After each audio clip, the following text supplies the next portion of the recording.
Welcome to the Gastlecast. We're glad you passed by. You get the right time. We had an all-time high. Funko's hot toys and charms on mine. Stick around, like, comment, and be sure to subscribe because life's a little better when you have some Chris and Heather. Hey, life's a little better when you have some Chris and Heather. Hey, life's a little better when you have some Chris and Heather. And remember, at these hallowed walls, we hunt together. Yes.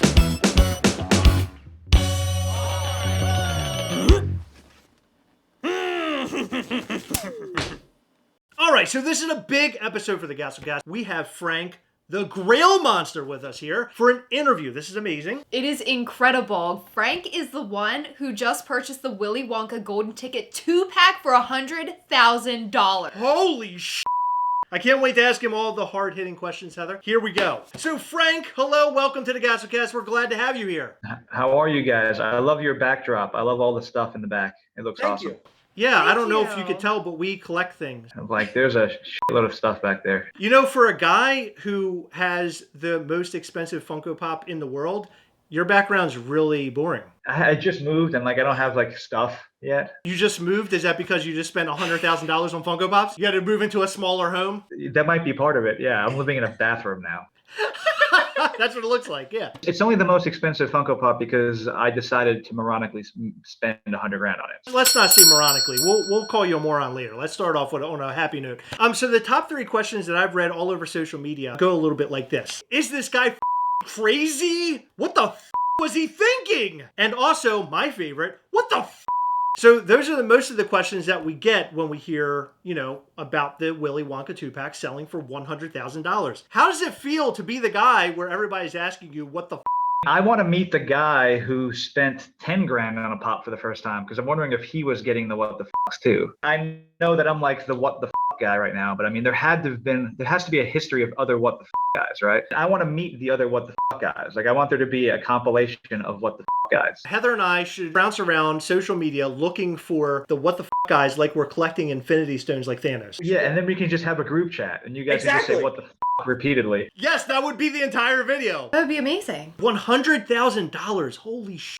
I watched the video where you go and you make your purchase. You walk in there. You got the box. He had a duffel bag. Oh, that's right. You had a duffel bag. The other guy had a box. But it was a whole production. Was that the idea going into this that you were going to have like a production? To be honest with you, I didn't know he was going to show up with like a suitcase, like a Mission Impossible style, like Indiana Jones sort of situation. I thought, it ended up being a lot more ridiculous looking than I had intended. I planned to fly PPG out to verify it. They couldn't fly out. So I asked them, I said, if I film this, will that qualify as a verification? They said yes. So I filmed it. Like we had one day. Like I made the deal on Wednesday. We filmed Thursday morning. So it was like super quick turnaround. There wasn't a lot of thought behind it. It was like, I had a videographer friend. I was like, hey, come out here. We're going to be buying toys for hundreds and thousands of dollars, come shoot it. He was like, all right, cool. How far away do you and the person you purchased from live from each other? Like, did you have to hop on a plane or 5 miles? Did you just really? Wow, 5 miles. I thought it was going to be halfway around the world or something. Yeah, but you literally lived like just a couple blocks from each other. The other guy in the room, he brought a box, which you can see in the video, of like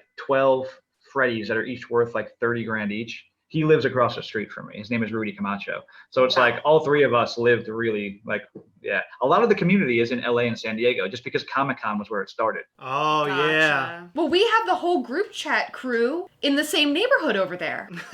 Yeah, we can just go. We can just come to where you live and we can get you all together. That's not a bad idea. I mean, have you guys heard of Juno, the guy that collects all the frames? Yeah, he lives an hour and a half away. Like, I mean, we could literally have like a conference table where all of us just talk about the stupid crap we've done with Funko Pop. That'd actually be pretty amazing. I'm pretty sure a lot of people would like to see that. It's really the mindset of the folks who are spending this kind of money, right? For people like me, I can't fathom spending that kind of money on it. And I'm not casting any judgment, although I do think you're insane. I mean, that's a lot of money for Funko Pops. Did it take a lot of thought to go into this and say, I'm going to spend $100,000 today? Like going there, were you sweating bullets and pissing every 10 seconds? No, not really. I actually would. I've only told this to one other person. I think I forget where I said this, but I would have paid more, to be honest with you. I'm glad the guy you bought from didn't hear that. Hey, guy that Frank purchased from, did you hear that? I think 125 was my top. How long had you been hunting for this thing? It's hard to hunt. There's only 2 with the ticket, and the ticket was a deal breaker for me. Like I wanted the ticket it's called the golden ticket.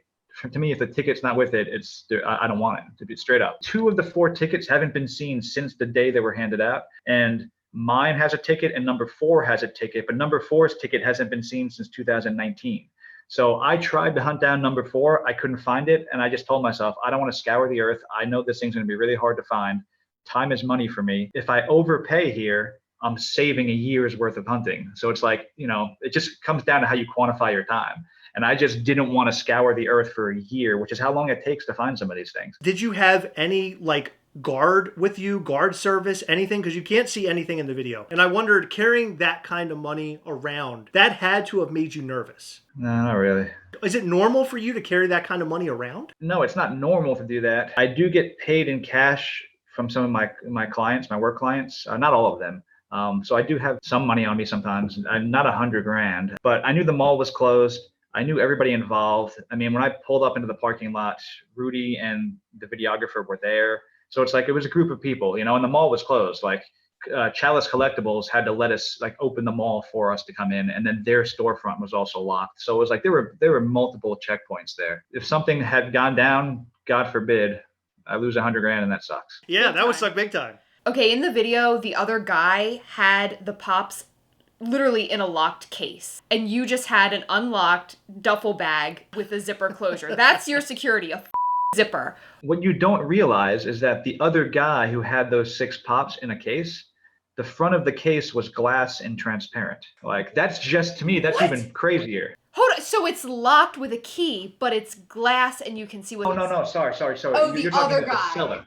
Yes. The other guy that had the 6 pops in the case, his 6 pops were visible as he's walking. Oh The my God. seller who sold me the item obviously had a lock case that was not see-through. But for him, I'm not sure if it was a security thing or it just feels cool to carry a freaking locked suitcase with a $100,000 pop in it. Was there a conversation prior to the transaction saying, hey, I'm bringing this money, you might want to have something here to carry the money away, lock or something, and then he tells you the Funko Pop is inside of this case? None of this went down. I sold a set of pops for $65,000 the week before this. Not saying that $100,000 isn't a lot of money. It's just, Rudy walked in with a suitcase full of 6 pops that are probably worth somewhere between $150,000 and $200,000. And the front of it was see-through. I think there's just definitely a degree of being desensitized, which I don't know. I'm not making the argument that that's a good way to be, but there's definitely a degree of desensification or whatever the word would be of these types of transactions, I guess, in some ways. In the past 8 weeks, I've had 5 transactions that were more than $20,000. 3 of those transactions were more than $40,000. And that's just in the past 2 months. So it's you definitely become desensitized, I think, to some degree of what's actually happening. With that being said, in this video, and with people seeing you showing up with a duffel bag at a store, do you feel like you might be a little bit more secure with your stuff now? What does secure look like, I guess? If it were me and I had $100,000, $100,000 is a lot of money. Now, Cash. and cash, yes, that's a lot. Well, that's a lot of money in general. Right? If I have $100,000 like that, I would almost want a Brinks truck to be there, so I could take the money outside of the Brinks truck, do my transaction, and hand the Funko Pop or Sure. And do you know the driver of the Brinks truck? I would hope so. If I'm hiring them to do it, yes. That's my position. That I would hope to have some sort of security. Say you struck a deal for $100,000 today, and tomorrow you had to make the transaction. You know anybody that you would call immediately that you could trust, that all parties would approve to be there for the transaction? Would I know somebody off the top of my head? No, but I think with that, handling that kind of money, I would do the homework that I needed to do to make the transaction work for me personally. You're a little bit different than I am because you handle transactions like this on a regular basis. So for you, your nervous level is a lot lower than mine would be. I would be my pants, right? I'd be my pants carrying that kind of money around at a mall because we see you inside the thing with a duffel bag and we're like, holy shit. It's a pretty thick duffel bag, just so you guys. The zipper is very firm and it's very sturdy. Listen, I'm not making the argument that it's really, really, really smart to walk around the mall with $100,000 in a duffel bag. I'm not sitting here and trying to make that argument. I am making the argument that sometimes the largest liability that you can have in those situations is bringing in somebody who's either armed or not armed, just really intimidating, to oversee something that they don't know that well, but just know that I have $100,000 on me. Sometimes that creates a problem more so than not. And then I have to tell everybody in the room, hey, this is my buddy who's armed. You guys don't know him. but he's here to oversee. It's like, is he here to oversee it, or is he here to follow one of us home? And sometimes that creates more of a problem than not. I mean, there's a gym also in that mall. I could be going to the gym. It's an Adidas bag, so it's like, it's really hard for someone to know. And bringing in somebody from the outside who is not involved in the transaction is sometimes more of a liability than not. So in terms of you walking in with a duffel bag, that is kind of like inconspicuous. Everything that happens in that regard is almost everything is an inside job. So if I bring somebody in who's not really in the circle, that can be more of a liability than not. Ocean's Funko Pop. That's what we call that. Ocean's Funko Pop. You ever see Ocean's 11?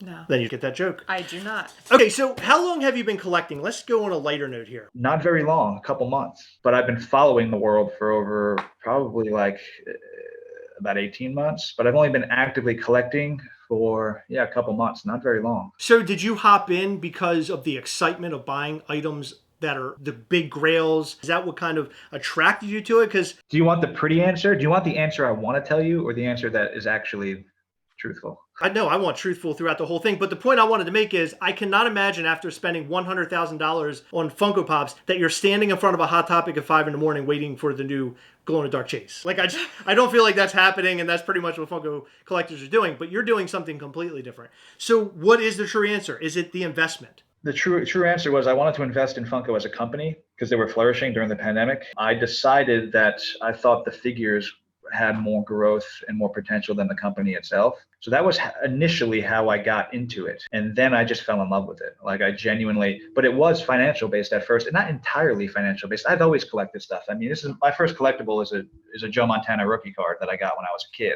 I have a whole closet full of signed stuff. I have a whole binder full of Pokemon cards, like first edition. I've always collected stuff. I didn't get the Funko Pop craze because there's no entertainment aspect to it. I like the video game side of things. Like I have a Zelda tattoo on my wrist. I love that sort of stuff. And Funko I didn't get because it's just purely collectibles. There's not a huge entertainment sector yet for it. But once I started collecting them, I just kind of fell in love with them. And I fell in love with the idea of like this company, there's endless potential for what they can do in terms of IP and cross promotion and cross branding. And I just thought the community was really cool. I thought it was like the Wild West. Call me crazy. I like the fact, and this is a crazy viewpoint, I like the fact that some counterfeits float around. I like the fact that I could spend 10 grand and it can potentially be fake. It makes it exciting for me. Wow, that's a very interesting viewpoint on this whole situation. If I want a private community where anything goes, anything also means counterfeits and bad shit happens. And like to me, like as much as I love the auction house idea, as much as I love formal transactions, I like showing up to the mall with 100 grand in a briefcase and buying pop and not knowing necessarily like exactly how it's going to happen, Right. So that's what's exciting and interesting to you. It's the higher end stuff that you're after. You're not after lower end stuff at this point. Is that correct? I wouldn't necessarily say that. I mean, I have like the diamond glitter Batman that I got for $20 because I thought it was cool. Like I have stuff like that. I like lore and I like history and I like stories. And to me, the golden ticket being handed out in 2016 with, a golden ticket on stage and you had to walk up and no one knows where the other tickets are. Like to me, that story is interesting. And I think the more new something is inherently, the less stories there are about it. So it's not like I don't like the new stuff. I just really gravitate to the legend and the lore behind things. Was the expectation to make history when you did this? Because I mean, you did. It felt that way in the room, but no. Me and the seller had said on Facebook, felt like this could shift things. And I didn't know what he meant when he said that to me. I kind of feel that now. And in the room, it felt like it was sort of a paradigm shift in some way of like, wow, this is getting serious. We just did a $100,000 transaction. Holy. So yeah, that wasn't the intent. There wasn't enough time to even have an intent aside from just buying pop, to be honest with you. We had 18 hours to plan the thing. But after the fact, it was like, okay, like that was kind of crazy. My dad happened to be in town from the East Coast. He's an ex-police sergeant, 9/11 first responder, Italian. Hold on. You had the Brinks guy with you, but he didn't come with you. Let me read you a conversation I had with Rudy. Hold on here. Let me find this conversation. It's hysterical. What was your dad's thoughts on the transaction? He thought I was fucking nuts. So I texted Rudy. I go, my dad wants to come. He's in town. And I'm quoting like what I told my dad, essentially. I was like, bro, stay here. Just keep watching The Price is Right. I got toys I got to go sling. Business time, bro. And everybody goes, bring him. I go, he's an ex-New York City police sergeant, Italian as And my dad goes to me, want me to bring my gun? I'll stand watch outside. And I told my dad, it's a toy store, chill. The juxtaposition between like my dad being super serious, like Like, I'll bring my gun, I'll stand watch. And I'm thinking to myself, I'm literally trading for a toy at a toy store. What the fuck are you talking about? But in retrospect, I get like there's merit behind him wanting to come. Like, obviously, like, you know. Can you imagine your dad firing upon an armed man who's trying to take your money or Funko Pops? Yeah, I'm like picturing my dad standing at the door with this gun, like wielding a gun. I'm like, with the really wide leg stance, and he's holding the gun like this. Like, that's how I'm kind of picturing it in my head. We're talking about pops that you purchased for $100,000, which is obviously like the big news about all this. But what was your very first Funko Pop? I'm curious to know what was like the first thing you went after. Batman 2010 San Diego Comic-Con blue metallic. You guys want to see it? I have it right here. Yeah, of course. Absolutely. Yeah, so it was this one here. So yeah. Oh, that's a cool one. Yeah. So what's the value on that thing?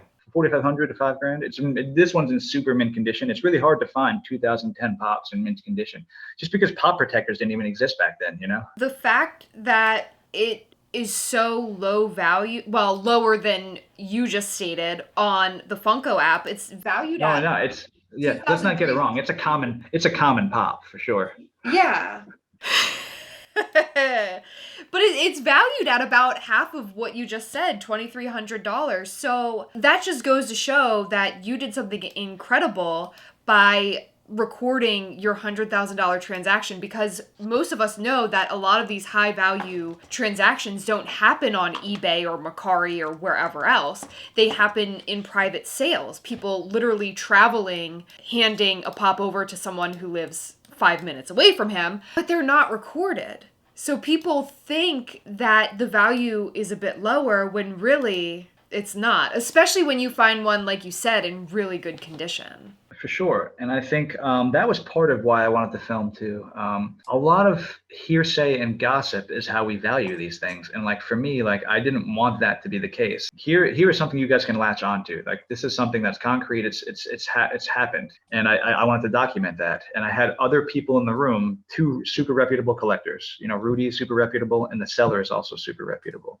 So I wanted to have them in the room, and Chalice Collectibles is the biggest collectible chain in California. So like I wanted to, the 2 owners were in the room. So it's like I wanted people there that can verify that this is happening. I wanted it to be no question. And I also wanted to just pull back the veil and show people what it's like what happens in these private transactions, you know? It was very cool, and I think it was a good move on your part for sure. Yeah, there's a lot of people that have been really appreciative of just me showcasing that side of the world, of the whole Funko world, because I don't think it's ever been shown really before. You know, last week alone, I know a Clockwork Orange sold for over 30 grand. I know a Freddie Stark Metallic 12-piece sold for 40 grand. I mean, there's some serious stuff moving around, and it's like no one ever shows it. Like, and to me, I just wanted to pull back the veil just for this one time and kind of show it. You just brought up the Frenums. That person has posted in Facebook groups. They basically set the market because they had so many of them. They went out and found a good chunk of them, and basically it started pretty low, and then it kept climbing and climbing and climbing, and the asking price now, the last I saw, was like 40 grand, and I believe they started at like 15 or 20. People were laughing at that, and they're saying, oh, well, on the Funko app it says it's only worth this much, and it's like, but you don't see those transactions go down. And I think it was They're not recorded. Yeah, I think it was sort of important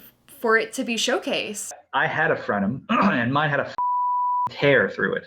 There was a literal tear, and I still traded it for about $18,000 worth of pops. Wow. When you first started collecting all these things, it sounds like you got into it for the financial part of it, which is fine. And I don't think you have to justify anything. You talked about this a little bit before, and it's like, hey, I'm also a collector. I don't think you have to justify this. There's no one else here on the planet that has spent $100,000 on Funko Pops. On one pop/pop set. That sets you apart from a lot of people. In fact, it sets you apart from pretty much all of the community, because no one else has been able to do that before. The better question is, did you ever think you would spend $100,000 on Funko Pop? Did that enter your mind when you got into this? I thought it was a possibility because there were some I really wanted. I still want Clockwork Orange. I wouldn't spend 100 grand on Clockwork Orange, obviously. I would spend 100 grand on both of them, the chase and the non-chase. Like if someone had that set, like both of them, I would spend 100 grand on that, I think. I just killed my value because I'm trying to not pay 100 grand for the set. Yeah, I thought it was a possibility for sure. I mean, you know, because I do think there's some that are super rare, and some that's like in the instance of the golden ticket, had the only ticket I knew of. So he controlled the market even more so than Juno controls the Friendums. If you own a 1 of 1, you control that market. So I felt like I had no choice. I felt like I want this thing. I think financially it's going to be worth more than 100 grand someday, maybe, hopefully. I feel like I already got my money's worth. I really do. Like I love having it. Like I don't have any regrets at all. I would prefer not to lose all my money, and I prefer the market not totally tank, but I genuinely enjoy having it. Like I really enjoy having it. I plan on holding it for a very long time. So the fact that you have this one, you have the golden ticket, do you plan on trying to track down others with the golden ticket as well and do sort of a Juno sort of thing? Definitely not that. I'm not looking to buy $1 million worth of golden tickets. That's not what I'm trying to do. But I am trying to find a golden ticket. There is one person in particular who I would enjoy seeing have a ticket. So I'm trying to help them find it. Even though that kills the value of mine, because mine's a 1 of 1 as of right now. I don't know. I'm not thinking like that. There is somebody who I think deserves to have the ticket and would be really stoked to have it. Now, have you had luck tracking one down? You're in the midst of tracking one down? I have had luck, yes. That's all I wanted to know. You don't have to give me address or coordinates or anything. I'm not looking for that. I promise you. I'm not trying to buy a golden ticket. I actually think that at least 3 of the 4 tickets are out there still. So including mine. So I think there's 2 others that are out there. Do you know who may have them? I know who has one of them. The other one, I believe, is a Funko employee who also had the pop, but sold the pop separately from the ticket because the ticket had his name written on it by the CEO.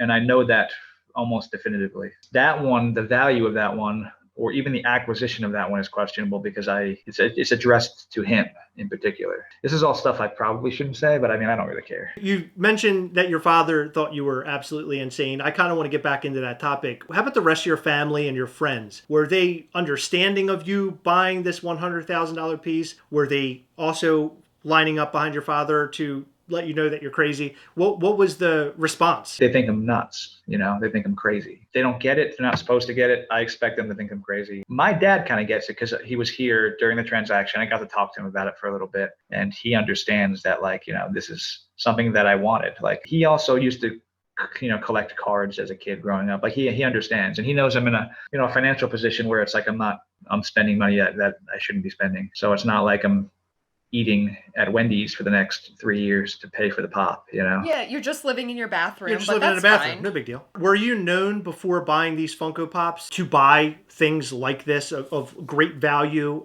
investing and stuff like that? Is this something that isn't so shocking maybe to your family and friends? I am fairly private. I know that seems ridiculous because we're doing an interview, but I am fairly private. Like, I don't flash things. I don't know. I do tend to not flash around things that I own. I don't think I have a reputation for that or a reputation for buying expensive things. Even if I do it privately. In this particular instance, it seemed like everybody else was talking about it. So I kind of felt like I had a responsibility to at least address some of the things that everyone else was talking about. But I typically don't really have a reputation for doing stupid shit.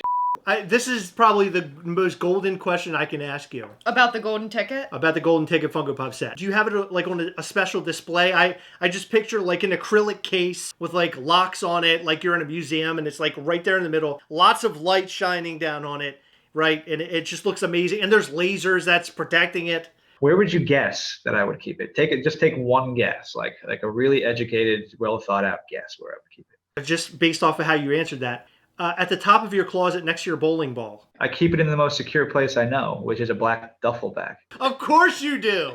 Of course you leave it in a black duffel bag. Holy shit. Literally where it is right now. It's literally in the same duffel bag, yeah. When we talked, it was on your table. Well, the cat sort of changed my mind. It was on his dining room table before. Do you have a $7 a pop shield armor for that thing? Because I think you need. I have an armor for it. It's custom. It's not $7 a pop. I know that some of the 2-packs vary in sizes. $7 a pop does fit it. Do they pay you guys? We are sponsored by them. However, we do know that they fit it because our friend Jason Swoboda works for them, and he's a longtime Funko guy. I will absolutely get it from $7 a pop. They are the best place that I've ever shopped in my life. Well, the point is that they make sure they can fit all these different weird size Funko Pops. So we just happen to know they definitely have one for this. Can you say, if you can find a link for me, that would be great because I'll buy it right now. What is this case here? Yeah, that's Pop Shield armor. Yep. With the magnetic top. Pop shield arm. Is that $7 a pop, or is that? Yeah. Yes. Let's talk about the steps you had to go through to track this Funko Pop down. I mean, the guy doesn't live very far away from you. What did you have to do? What kind of detective work did you have to do to figure out where it was? My buddy Nick talked me into it. I didn't want to spend $100,000, but Nick said to me, he said, the most valued Beanie Baby is still $500,000. So like he was making the argument that even if the market tanked, certain things would still withstand it. And he believed that this was one of them. And I was like, all right, let's do it. Like that was it. Well, he didn't have to talk you into did he? Yeah. I mean, I really wanted it. And it was fairly simple. I offered the seller $75,000. He said 100 was his bottom. I sat with it for a while, and then Nick convinced me. And it was just that simple. As an investment, Funko is only going up constantly. And now that they're in the NFT market, that's making them grow in a different way as well. Just over the pandemic, they became even more valuable with all the virtual cons and everything. I can understand why somebody would try to invest in Funko in some capacity, but this is a very interesting way of doing it. Has Funko reached out to you at all? And I imagine the answer to that is no, but have they? I reached out to Brian, the COO ex-CEO, and I've spoken to him very briefly in the past, but I reached out to him and I just said, hey man, just so you know, I bought a golden ticket for $100,000. And he said, wow. And that was it. Yeah. In our video that we made about this transaction, I basically said that they should make you a goddamn crown. Like you should have a Freddy Funko crown. They should make it for you because I don't think just because I spend money that it somehow catapults me to a place of elite level. I think, there's an argument that it does the opposite. I think you're being humble about it. Spending that kind of money on something deserves a Freddy Funko crown. It does, and here's why. A lot of people see Funko Pops in stores and they're like, oh, that's $10, I'll get it for my nephew or my little brother or whatever. You made Funko history. That in itself is incredible, and you can say, I don't know. No, it's good to be humble because he doesn't want to come across like a jerk. But you did something nobody else has ever done. Absolutely, and that's amazing. This is a big deal. You can go to Target today, pull a pop off the shelf, and pay $101,000 for it. Would that make you a legend? No, that would make you stupid. But for a Funko Pop set that No. So it's stupid. So it's stupid until it sells for more than I bought it for. The case in point is that I can go to Target and buy a Funko Pop. The set that you have, you couldn't have ever done that. What you have is something that was very hard to get even when it was released. It's a completely different conversation and a completely different level. I feel like there should be a spotlight or something, or maybe an invitation to come and check out Funko HQ and like hang out and behind the scenes or do an interview with them. Spending $100K on anything, especially a collectible, you're on a whole different level. Do you know who actually deserves the crown? Yeah. The guy who just made 600% on his investment selling me the thing. Yeah, true. No, you got a very good point there. But what you've done is you've changed the landscape on this Funko Pop set. So now the next person that has a set similar to that will then sell it for even more money. But you're the first guy to do it. The more money you spend, the more you have to consider that side of things, right? I know that when I buy something like this, it can move the market. It's not like the Pokemon world or the sports card world where you spend $1 million and it doesn't move the market because the market's so big now. In this particular instance, this can move the market. So when I do something like this, it's not like, oh, I want this, let me buy it. It's like there's people selling pops to pay their rent or to pay their college tuition. It's like this could affect them in some indirect way. And it's like when I do something like this, there is definitely a degree of responsibility I feel to at least consciously be aware of the fact that this could affect other people. That's something that if you're buying a $100 pop, you don't have to think about, obviously. But in instances like this, I really, it wasn't just my decision. It's like, how does this affect the whole market? And I think that was also an influencing factor for me not to do it. Like I struggled with that. It's like, do I want people who are trying to collect these rare pops to have to pay potentially twice as much now because I want something? And I think that burden is something that's it's a unique burden to have to think about, and I thought about that very carefully. And I have to think about the finance side. I am a collector. I do consider myself a collector. But when you're spending this much money and you're moving a market, not intending to, but you are moving the market, it's like you have to consider it, and you have to consider the kind of waves that it causes. And that's something that I definitely it kind of weighed on me for a second leading up to the sale, for sure.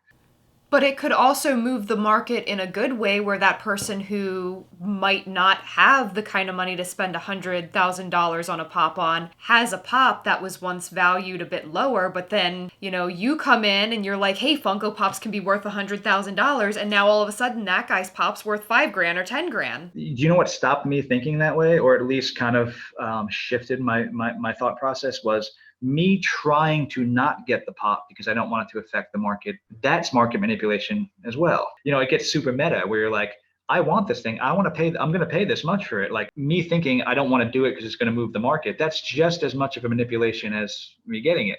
Like it got to a point where I was like, if it moves the market, it moves the market. Like that's the way things work. And but it was something that I considered and thought about for a while. Do you know how much the other sets have sold for? The most recent one up to mine was about a year and 4 months before mine.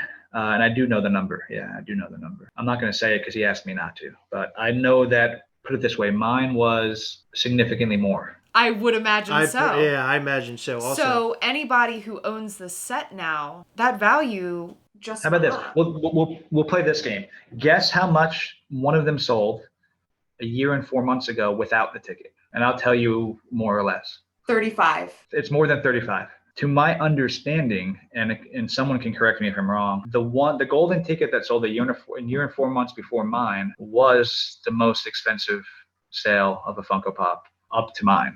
So it's like I'm not the only one who has thought this thing was a good idea to throw down on. Keep in mind though, this set is so rare. It's expected that once it gets into people's hands for these high amounts of money, they'll probably hang on to it unless a buyer comes like you, who's like, okay, I'm willing to pay you $100,000. I think the ceiling is reached in the community. I don't think I'm going to post a Facebook post saying for sale, golden ticket, $200,000 and have anyone hit me up, and that's not even something I'm thinking about. I'm not even close to selling this thing, but I know that I'm not going to sell it within the community probably. I think it's probably beyond that. And that's just like any other collectible world, whether it's Pokemon cards or baseball cards. It's like, they go to auction or whatever and some weirdo in a suit buys it. You might be creating a new generation of people who are high buyers like yourself that are going to now get into it for the financial aspect, right? You might create this new division of people who get into it and buy things for this amount of money.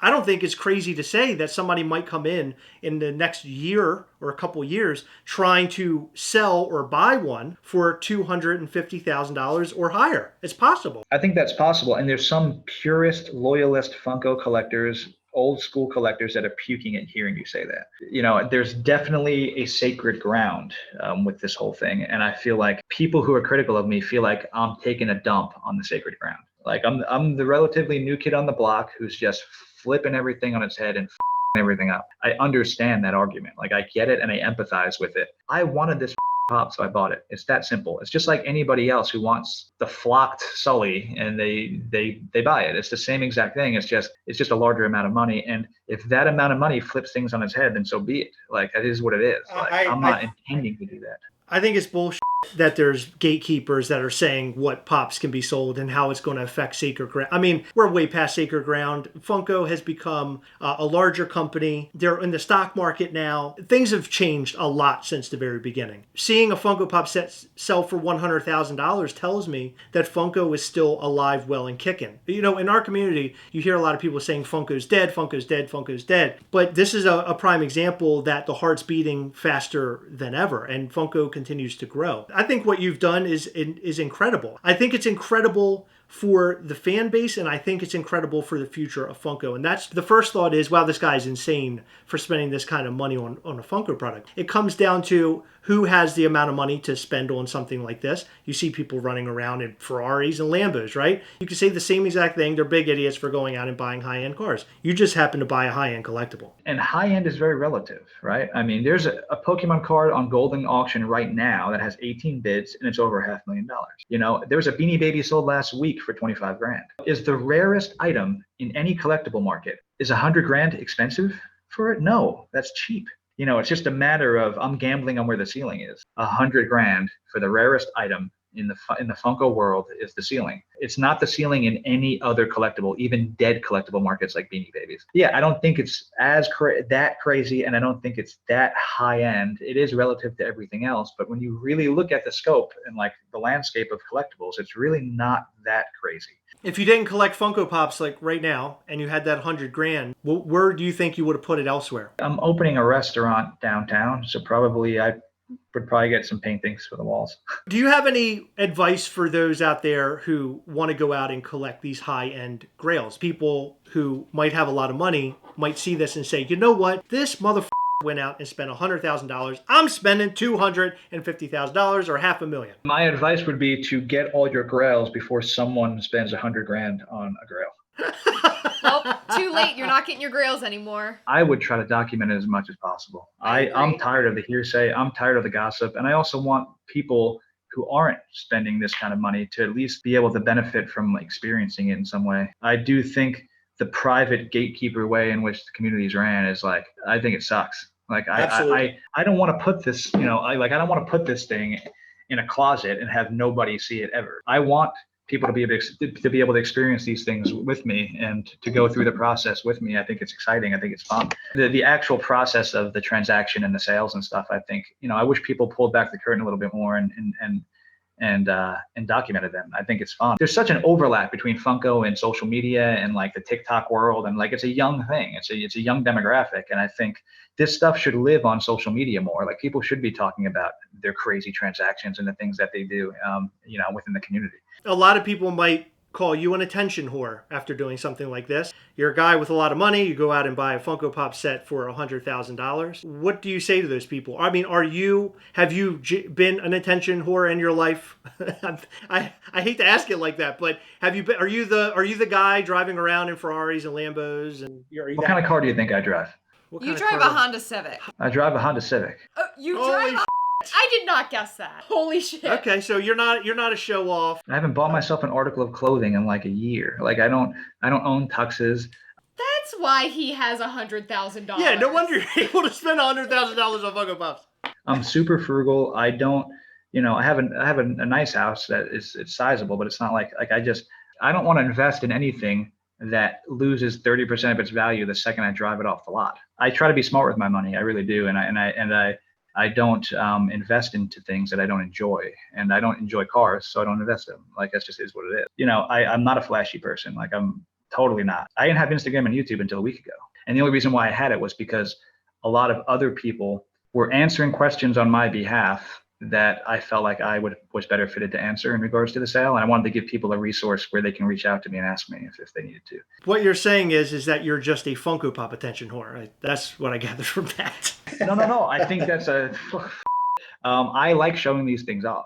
I think it's super, super fun to show people that, are collecting common pops who are interested in getting into grails. It's fun showing them how it works. Like to me, there is an excitement around that. I don't necessarily enjoy showing off the pops themselves as much as I enjoy showing off the process of hunting and acquiring them. I think that's an exciting part of it. It's the same reason why people watch Pawn Stars. It's like, sure, there's something fun about seeing that transaction go down. And like to me, that I enjoy showcasing that for sure. Prior to this purchase, what was the most expensive grail you bought? I had a set of Stanley metallics. I only have one of them left, but I had the glare is really bad. So there. Yeah, I had the red, silver, and gold, and I spent let me do math real quick.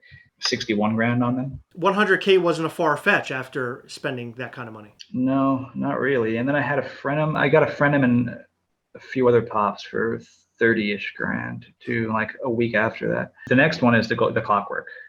That's the next one on the list. Is there anything else on the roster? Or is that something you don't want to say because people are going to start driving the prices up? If people drive prices up, it is what it is. Like I'm going to answer honestly. I like the Clockwork. I probably spend upwards of between 40 and 50 for it. Not totally non-disclosure. I don't care if that affects the value. It is what it is. Like metallic Freddy Stark interests me. There's a variable with the Freddys that nobody considers, and I don't know why no one considers it, and it kind of steers me away from them. And I don't know if I want to talk about it here, but I think it would be interesting if I did, and I'm torn. We like interesting conversations. Right now, a Freddy 12-piece is really a Freddy 6-piece or less. And when those 6 pieces become or 12 pieces, I think that can have a big effect, much more than the effect of my sale. And that scares me. Like, I don't want to spend 50 grand or 40 grand on a metallic Stark and then 8 of them hit the market 6 months from now. Right. So that's something that scares me. Yeah, that's something that no one talks about. I also think, and I've said this before too, and this is also interesting, I think studios are getting more diverse, whether it's Shang-Chi or Black Panther. I think every studio is getting more diverse with the characters that they have. I think Funko putting all of their eggs in a white vanilla guy named Freddy, who can never be a woman, who can never be black, who can never be Asian. It's like it limits what they can do in certain ways. And I also think moving forward, I can imagine Funko getting away from using Freddy as much as they do, or introducing other variations and other characters that are more diverse. Because I do think that is the hot thing. I mean, that's the topic that everyone talks about, is like diversity. And there's nothing less diverse than Funko's mascot, straight up. And I wonder how that affects the values in the future. Brilliant point that I have never thought about. That's incredible. I never thought about that. Did you? Me neither. You don't think Funko is chomping at the bit to wish that Freddy could be Wonder Woman or She-Hulk or all this other? I mean, Sure. The fact that he can never be that, the fact that he can't be Black Panther or Shang-Chi, or, I think like that's only going to get more magnified moving forward. And that, not saying that I think Funko would forget Freddy, but I think they may actively try to shift a little bit in a different direction at some point. And I work in marketing, so that's something that I think about. Like, it's because I've been in those meetings before. Like, I've worked with Disney, and I've been in those meetings where it's like, okay, like how do we diversify this thing? I can imagine that being a topic of conversation in the Funko offices all the time. Like, I genuinely do. I think you just blew Chris's mind. Yeah, you because did. He's speechless. Yeah. I've never seen him. I'm trying to process that because I never thought. That's just my opinion. No, It's I- my- No, that's I an don't think incredible that's an opinion. opinion. I've never thought about that, because this channel, we're known for talking about a lot of the hard topics and trying to bring a little bit of humor to them. And that is something I've never thought about in regards to topics. I'm glad you brought that up, because that is a great talking point. But yeah, that stuff has shifted me away from Freddy's a little bit. I don't know if it's a justified or warranted avoidance on my part, but it's definitely made me hesitant. If they take Freddy out of the equation, or keep Freddy and then add all these other characters in there, and now we're limited seeing Freddy, I guess, as different characters, that actually could make Freddy's more rare. I mean, is that what we're thinking? For sure. Possibly. For sure, yeah. I mean, it could work both ways, for sure. There was a HobbyDB article circulating around the internet. It had the YouTube video in the article, and PPG verified it through the video. That's not typical for them. They typically go off of like eBay sales, and they recently partnered with $7 a pop. Why did they agree to this video footage, number one? And number two, how did they even get involved? So yeah, with PPG doesn't, to my understanding, or they haven't accepted a lot of video as proof of transaction. The first video I saw where it happened was the Cletus video. And that kind of put it in my head of like, hey, I think that we can probably use this as a format of proof. I offered to fly Christian out here. I have a really good relationship with Christian. I offered to fly him out to verify the sale in person. I didn't initially intend to film. I filmed once he told me he couldn't fly out here. And I literally asked them to send me bullet points of what they needed to verify the sale. And I included those in the video. I think there's definitely an argument for anyone who says that a price guide shouldn't be acting in a journalistic way, because there can be seen as a conflict of interest there. And I understand that argument, but Christian is the most objective person that I know, like genuinely, and he just wants accuracy. PPG has failed the community in that way. They haven't accurately reported the values of things, and it's affected a lot of the Grail community very negatively. So I understand that sentiment of being skeptical of anything PPG does. The difference is that, in my experiences dealing with him, he's very, very, very open to shifting the way that they do business and trying to get better within the Grail community. I definitely wanted to protect my sale. I wanted people to know that this sale happened. I wanted PPG to feel comfortable with verifying it, and I was willing to do anything possible so that they wouldn't report this sale inaccurately, and that the value of the thing I just spent $100,000 on wasn't greatly devalued by by inaccurate reporting. It's not just PPG failing. I feel like it's those people who are purchasing the Grails failing to report things properly to PPG, because how can PPG do their job if the people who are purchasing these high value items aren't doing their part? Absolutely. I think it falls on the community to do a better job of, not shamelessly. You don't have to be shameless about it. Maybe I'm shameless about it, but no one else has to be shameless about it. Film it for, just so it's documented, and you can send it to PPG privately and have them report it. It does fall on us.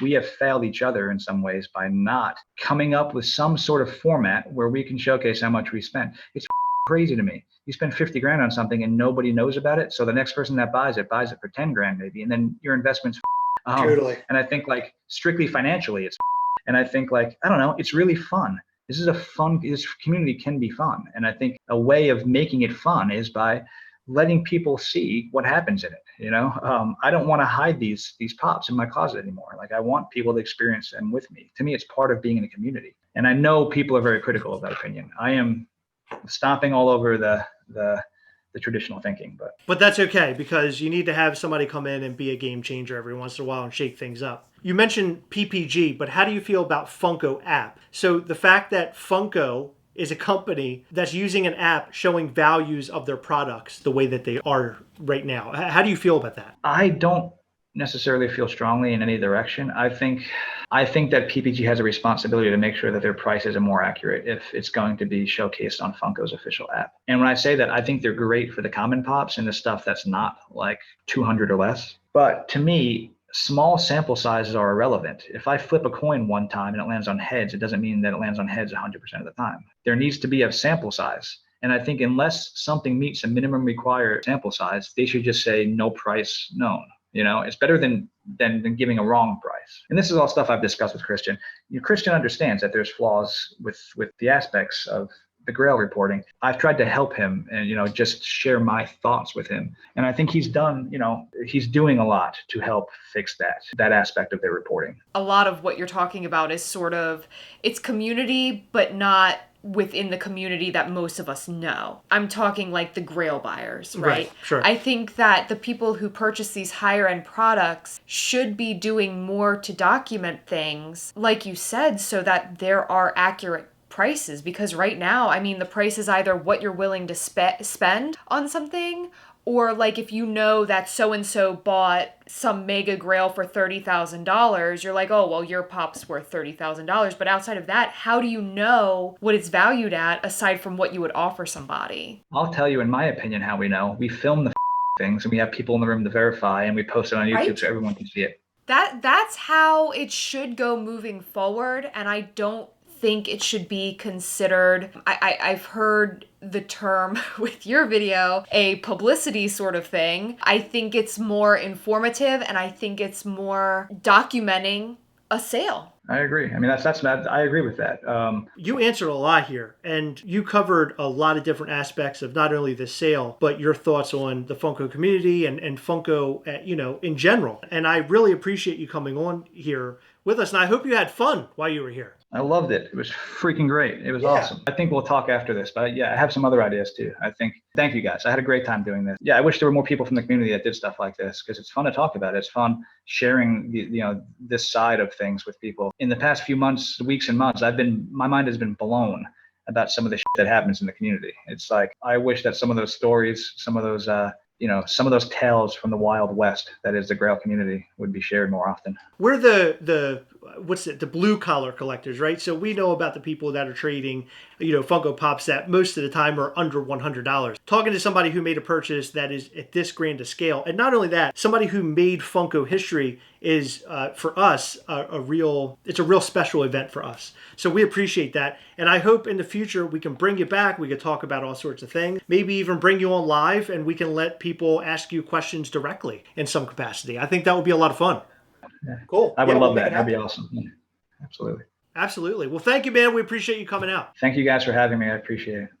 In every video, we like to shout out to some of our patrons from Patreon. In this video, we'd like to shout out to Marshall Owens, Run the Canoes, Chavo, Garcia Fambam, Thomas Rinkax, Russell Walker, Chris Zazaski, Hassan E., Justin and Stacey McKenzie, and Kevin Hardkey. Thank you guys so much for your continued support. We appreciate all of our patrons from Patreon. You guys rock.